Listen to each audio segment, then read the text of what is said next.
Hello friend, solve education চ্যানেলে আমি স্বাগত জানাই। আজকের জেনারেল নলেজের মক টেস্ট নাম্বার 25 নিয়ে হাজির হয়েছি। যারা আগের ক্লাসগুলো করোনি, নিচের ডেসক্রিপশনে লিংক রয়েছে, সেখান থেকে তোমরা আগের ক্লাসগুলো করে নেবে। আজকের প্রথম প্রশ্ন, ব্ল্যাক ফুট ডিজিজের জন্য দায়ী যে দূষক পদার্থটি সেটি কোনটি? তো সঠিক উত্তর হবে অপশান নাম্বার ডি, অর্থাৎ আর্সেনিক দূষণ। এই আর্সেনিক দূষণ এর ফলে হাতে পায়ে সাধারণত ব্ল্যাক ফুট ডিজিজ দেখা যায়। পরের প্রশ্ন, ইন্ডিয়ান ইনস্টিটিউট অফ সায়েন্স কোথায় অবস্থিত? এটি সঠিক উত্তর হবে অপশান নাম্বার ডি, অর্থাৎ বেঙ্গালুরুতে অবস্থিত। পরের প্রশ্ন, ভারতীয় অর্থনীতিকে স্বনির্ভর করে তোলার উপর জোর দেওয়া হয়, এটি কততম পঞ্চবার্ষিকী পরিকল্পনা অনুযায়ী? তো সঠিক উত্তর হবে অপশান নাম্বার সি, অর্থাৎ তৃতীয় পঞ্চবার্ষিকী পরিকল্পনা অনুযায়ী। পরের প্রশ্ন, কোন সালে প্ল্যানিং অ্যাডভাইজারি বোর্ড গঠিত হয়েছিল? সঠিক উত্তর হবে অপশান নাম্বার সি, অর্থাৎ 1946 সালে। পরের প্রশ্ন, চিপকো আন্দোলন, এই আন্দোলনটি কোন রাজ্যের সাথে সম্পর্কিত রয়েছে? তো সঠিক উত্তর হবে অপশান নাম্বার ডি, উত্তরাখণ্ড।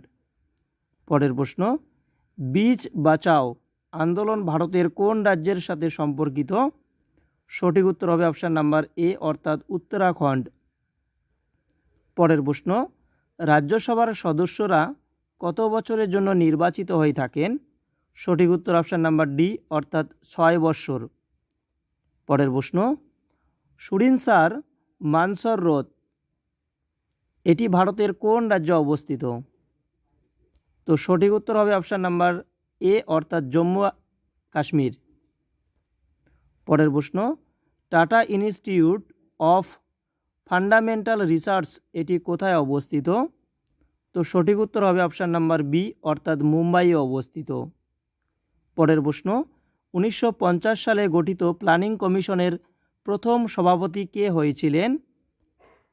সঠিক উত্তর অপশান নাম্বার এ, অর্থাৎ জওহরলাল নেহেরু। পরের প্রশ্ন, সিমলিপাল বায়ো রিজার্ভ, এটি ভারতের কোন রাজ্যে অবস্থিত? সঠিক উত্তর অপশান নাম্বার বি, অর্থাৎ উড়িষ্যা রাজ্যে অবস্থিত। পরের প্রশ্ন, জলের পিএইচের মান কত? সঠিক উত্তর 7.0, অর্থাৎ 7 এর কাছাকাছি। পরের প্রশ্ন, সুন্দরবন জাতীয় উদ্যান কত সালে ওয়ার্ল্ড হেরিটেজ এর স্থানে জন্য মনোনীত হয়েছিল? সঠিক উত্তর অপশান নাম্বার ডি, অর্থাৎ 1987 সালে। পরের প্রশ্ন, কেওলাদিও ন্যাশনাল পার্ক ভারতের কোন রাজ্যে অবস্থিত? সঠিক উত্তর অপশান নাম্বার এ, অর্থাৎ রাজস্থানে অবস্থিত। পরের প্রশ্ন, হোকেরা জলাভূমি ভারতের কোন রাজ্যে অবস্থিত? সঠিক উত্তর option number A, Jammu and Kashmir. পরের প্রশ্ন, কোন দেশ প্রথম ক্রিকেট ওয়ার্ল্ড কাপ জিতেছিল? সঠিক উত্তর অপশান নাম্বার বি, অর্থাৎ ওয়েস্ট ইন্ডিজ। ওয়েস্ট ইন্ডিজ প্রথম এটি ক্রিকেটের ওয়ার্ল্ড কাপ জিতেছিল। পরের প্রশ্ন, জঙ্গল বাঁচাও আন্দোলন ভারতের কোন রাজ্যের সাথে সম্পর্কিত? সঠিক উত্তর অপশান নাম্বার এ, অর্থাৎ ঝাড়খণ্ড রাজ্যের সাথে সম্পর্কিত। পরের প্রশ্ন, পুলিত জাত পুরস্কার শুরু হয় কত সাল থেকে? সঠিক উত্তর অপশান নাম্বার এ, অর্থাৎ 1917 সাল। পরের প্রশ্ন, কোভিড-19 এর জন্য দায়ী, এর জন্য মালদ্বীপে আটকে পড়া ভারতীয়দের ফেরাতে কোন অপারেশন লঞ্চ করা হয়েছিল? তো সঠিক উত্তর অপশান নাম্বার ডি, অপারেশন সমুদ্র সেতু। পরের প্রশ্ন, নিম্নের কোনটি বায়ু দূষণের উৎস, অর্থাৎ নিচের কোনটি বায়ু দূষণের উৎস? তো সঠিক উত্তর হবে অপশান নাম্বার ডি, অর্থাৎ উপরের সবগুলি, অর্থাৎ কার্বন মনোঅক্সাইড, কার্বন ডাইঅক্সাইড এবং সালফার ডাইঅক্সাইড, এগুলি সবই বায়ু দূষণের উৎস। পরের প্রশ্ন, মান্নার উপসাগর বায়ো রিজার্ভ ভারতের কোন রাজ্যে অবস্থিত? তো সঠিক উত্তর হবে অপশান নাম্বার এ অর্থাৎ তামিলনাড়ু। অর্থাৎ মান্নার উপসাগর বায়োস্ফিয়ার রিজার্ভ এটি তামিলনাড়ু রাজ্যে অবস্থিত। পরের প্রশ্ন, ভারতের দ্বিতীয় সর্বোচ্চ পদাধিকারী ব্যক্তি হলেন নিচের কোনটি? তো সঠিক উত্তর হবে অপশান নাম্বার সি অর্থাৎ উপরাষ্ট্রপতি। পরের প্রশ্ন, রেণুকা হ্রদ ভারতের কোন রাজ্যে অবস্থিত? সঠিক উত্তর অপশান নাম্বার সি অর্থাৎ হিমাচল প্রদেশ। পরের প্রশ্ন, টেলিভিশনের রিমোট কন্ট্রোল এ কোন ধরনের তড়িৎচুম্বকীয় তরঙ্গ ব্যবহার করা হয়ে থাকে? সঠিক উত্তর অপশান নাম্বার বি অর্থাৎ ইনফ্রারেড তরঙ্গ। পরের প্রশ্ন, নীলগিরি বায়োস্ফিয়ার রিজার্ভ কত সালে ইউনেস্কো দ্বারা স্বীকৃতি লাভ করে? সঠিক উত্তর অপশান নাম্বার এ অর্থাৎ 1986 সালে। পরের প্রশ্ন, নিম্নের কোন রোগী প্রতিশোধে BCG টিকা বা ভ্যাকসিন দেওয়া হয়ে থাকে? সঠিক উত্তর অপশান নাম্বার সি অর্থাৎ যক্ষ্মা রোগে BCG ভ্যাকসিন দেওয়া হয়ে থাকে।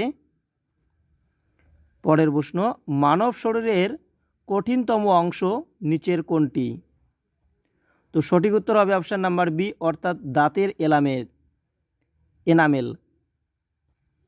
পরের প্রশ্ন, কোন বায়ু দূষক পদার্থ শরীরের স্নায়ুতন্ত্রকে ক্ষতিগ্রস্ত করে? সঠিক উত্তর অপশান নাম্বার বি অর্থাৎ সীসা। পরের প্রশ্ন, ডিপোরভিল ভারতের কোন রাজ্যে অবস্থিত?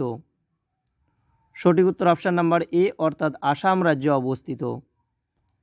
পরের প্রশ্ন, কাজিরাঙ্গা জাতীয় উদ্যান কোন সালে ওয়ার্ল্ড হেরিটেজ এর স্থানে তকমা পেয়েছিল? সঠিক উত্তর অপশান নাম্বার বি অর্থাৎ 1975 সালে। পরের প্রশ্ন, নীতি আয়োগের চেয়ারপারসন কে? সঠিক উত্তর অপশান নাম্বার ডি অর্থাৎ প্রধানমন্ত্রী। পরের প্রশ্ন, কার রাজত্বকালে ভারতীয় উপমহাদেশের সবচেয়ে বড় আদিনা মসজিদ নির্মাণ করা হয়েছিল? সঠিক উত্তর অপশান নাম্বার সি অর্থাৎ সিকেন্দর শাহ। পরের প্রশ্ন, গঙ্গার প্রধান উপনদীর নাম কি? নিচের অপশানগুলোর মধ্যে কোনটি সঠিক? তো সঠিক উত্তর অপশান নাম্বার এ অর্থাৎ যমুনা। পরের প্রশ্ন, সরীসৃপ ও পাখির মধ্যে যোগসূত্র তাকে কি বলা হয়ে থাকে? তো সঠিক উত্তর হবে অপশান নাম্বার ডি অর্থাৎ আর্কিওপটেরিক্স। পরের প্রশ্ন, যে সমস্ত রাশি প্রকাশের জন্য মান ও অভিমুখ উভয়ই প্রয়োজন হয় তাকে কি বলা হয়ে থাকে? তো সঠিক উত্তর অপশান নাম্বার ডি অর্থাৎ ভেক্টর রাশি বলা হয়। পরের প্রশ্ন, ন্যাশনাল গঙ্গা রিভার বেসিন অথরিটির অধীনে নামামি গঙ্গা প্রকল্পটি কত সালে চালু হয়েছিল? তো সঠিক উত্তর অপশান নাম্বার বি অর্থাৎ 2014 সালে। পরের প্রশ্ন, বিশ্বের প্রথম বৈদ্যুতিক কম্পিউটারের নাম কি ছিল? সঠিক উত্তর অপশান নাম্বার এ অর্থাৎ এনিয়াক। পরের প্রশ্ন, মারডেকা কাপ এটি কোন খেলার সাথে যুক্ত রয়েছে? সঠিক উত্তর অপশান নাম্বার এ অর্থাৎ ফুটবল খেলার সাথে যুক্ত। পরের প্রশ্ন, ইন্দ্রা ঠাকুরন এই চরিত্রটি কোথায় পাওয়া যায়? সঠিক উত্তর অপশান নাম্বার বি অর্থাৎ পথের পাঁচালী। পরের প্রশ্ন, বাতাস এটি কোন ধরনের পদার্থ? সঠিক উত্তর অপশান নাম্বার এ অর্থাৎ মিশ্র পদার্থ। এই ছিল আজকের প্রশ্ন কেমন লাগলো অবশ্যই কমেন্টে জানিয়ে দেবে। যারা নতুন এই চ্যানেলে তারা অবশ্যই চ্যানেলটিকে সাবস্ক্রাইব করবে এবং বন্ধুদের মাঝে শেয়ার করবে। Thank you.